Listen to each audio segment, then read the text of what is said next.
Hi everybody, Danny Bartley here again from whosbored.com. I hope all is well. So recently I spoke to the BAFTA award-winning BBC Three presenter Jolyon Rubinstein, who has presented shows like The Revolution Will Be Televised, Democracy Dealers and An Idiot's Guide to Politics. He spoke to me recently on his shows, his plans for the future, him putting a Kick Me sign on Ed Miliband, him giving Nick Clegg some antidepressants, and loads of other amazing things that him and Hayden Prowse, his partner in crime, have been doing.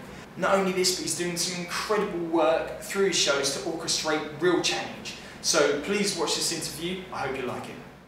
I'm Jolyon Rubinstein, sort of political prankster, satirist, and some might say comedian. Hello, I'm Dale May, and today I'm getting inside the story of the Occupy movement.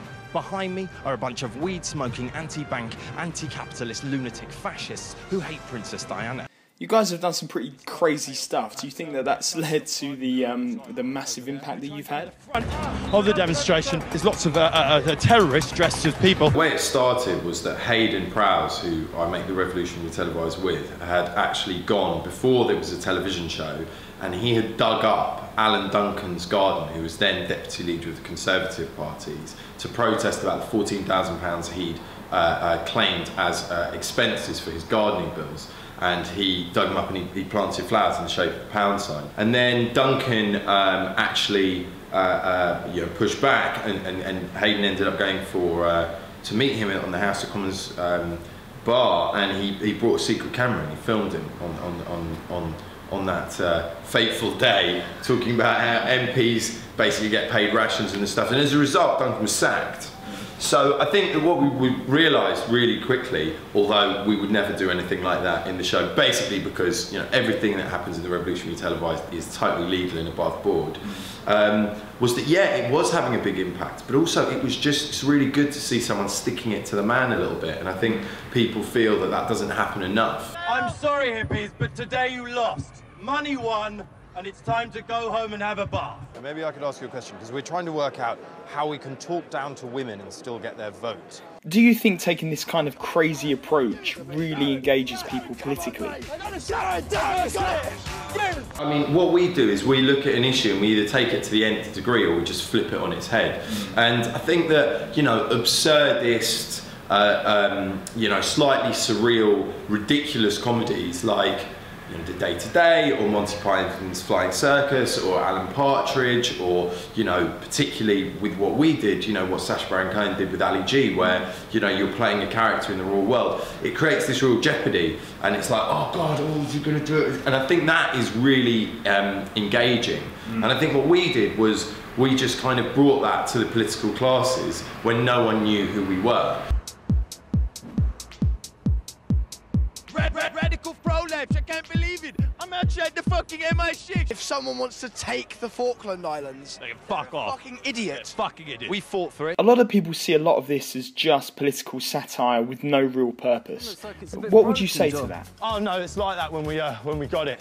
Look, it's broken, but actually it's exactly how they want it. I mean, I think the thing is that what's really important to say is we're poking fun at the political establishment, but Hayden and I are both people who believe in voting, who believe in engagement, who believe in creative direct actions, who believe that online and offline activity is vitally important. And you only need to see like what's happening in different countries. Like in Spain, Podemos, who are now the second biggest political party in Spain, didn't even exist a year and a half ago, and they started on Reddit.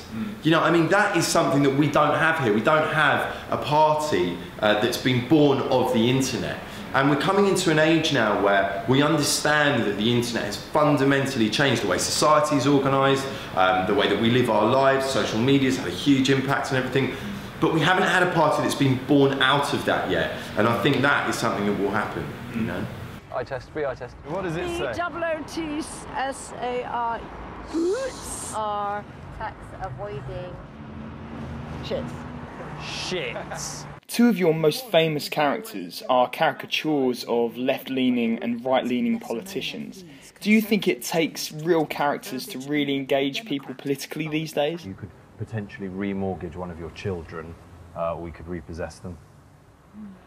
Yeah, I mean, yeah, they're cartoons, you know, they're caricatures, they're, you know, we were very affected by things like Spitting Image as well, and we think that, you know, sometimes the kind of more grotesque, more bizarre parts of the characters that we imagine would have, you know, been part of, you know, the real inner sanctums of huge overprivilege, ludicrous moral bankruptcy, obscene money, you know, is something that's fun to play with. But what's so crazy is when you start hearing about some of the stuff that, you know, apparently if you became a member of the Bullingdon Club, especially like 10 years ago, you know, you were getting out $5 grand, burning it in front of your mates, you were smashing up an entire restaurant, you know, which is something that James would think was absolutely fantastic and just a bloody good idea, you know. And, you know, obviously as a character, like, he's utterly, you know, he had just no interest in anything apart from retaining power.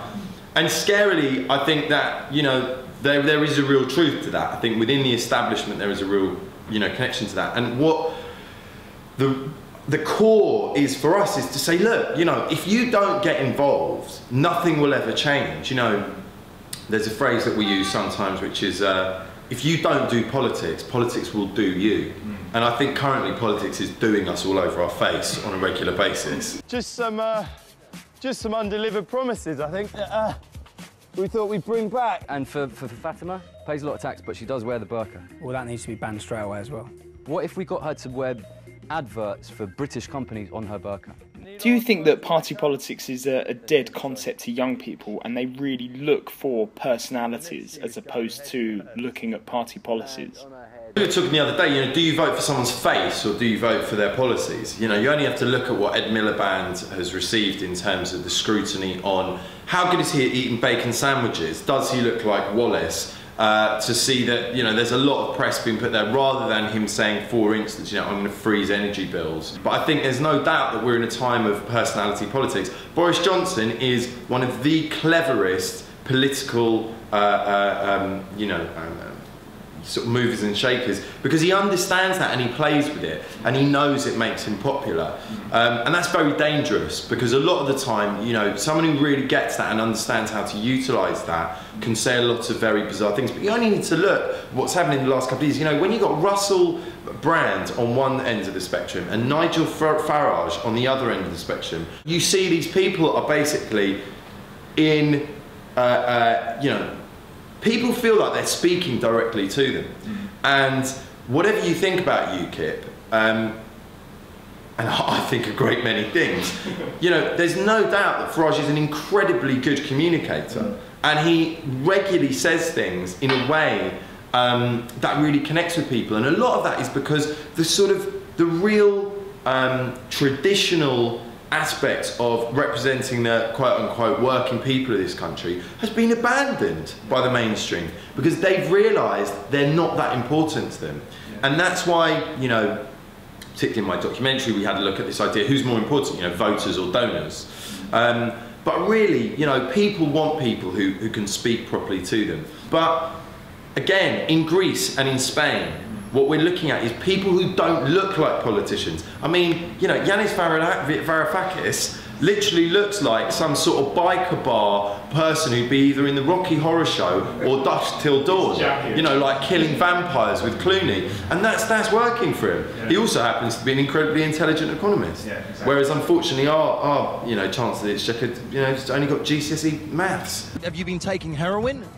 Not heroin, Lego doesn't do heroin. Yeah, well, you better not. Do you know who my heroine is? Baroness Thatcher. Hello, mate. Would you like some soap? Just trying to give you a bit of soap for that. Oh dear. I'll just say that, you know, my good friends A$AP Rocky and Kendrick Lamar obviously wear hats like this all the time, but you know, I don't. But it is awesome. But I would say again, you know, if you don't do politics, politics will do you. So remember that. Legend.